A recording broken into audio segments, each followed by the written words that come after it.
ఎటు పోతాంది మన వ్యవస్థ? ఏం ఒక్కడికన్నా ఇలా నిజాయితీగా చెప్పండి, ఎంతమంది తాగకుండా ఇప్పుడు మన పిల్లగాడి యొక్క శవయాత్రలో పాల్గొన్నారు? చచ్చిపోయిన పిల్లగాళ్ళు మన దోస్తులైతే, చచ్చిపోయిన పిల్లగాళ్ళు మన అన్నదమ్ములైతే, నిజంగా మనకు రేషం పౌరుషం ఉంటే, వాళ్ళ మీద ప్రేమ అభిమానం మనకు ఉంటే, వీళ్ళ సావైనా మనల్ని మార్చాలి.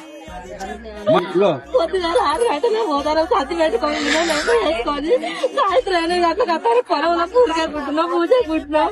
మా పిల్లల కొరకు మా కడుపు కొరకు పోతారా, మేము తాగేసి ఇట్లా రోడ్ల పాటు మాకు ఇట్లా బాగా తీసుకోవాలి. మీ కొరకు మేము బతకన్నా, మీ కొరకు మేము చావాలి. ఏం చెప్తాను, ఎటు పోతానో మనం ఎటు అవుతాంది.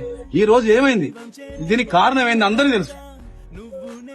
నిజంగా కనుక మీరు మన లోపల మానవత్వం ఉంటే, మన గుండెలు రాళ్లు కాకపోతే, మనం రాక్షసులు కాకపోతే, ఇప్పటికైనా అర్థం చేసుకొని జీవితంలో సాగుకు మించిన పెద్ద షాక్ ఉంటది.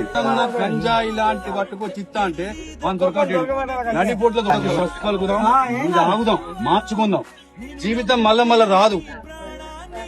జీవితం మళ్ళా రాదు. మన ఊరి పిల్లగాడు నిన్నటి దాకా మనతో ఈ టైంకు బతికున్నాడు, మన మధ్యలో. ఇవాళ మన దగ్గర 2 పిల్లలు లేరు. అరే అని చెప్పి భుజం మీద చేసుకుంటూ రోజు కలిసి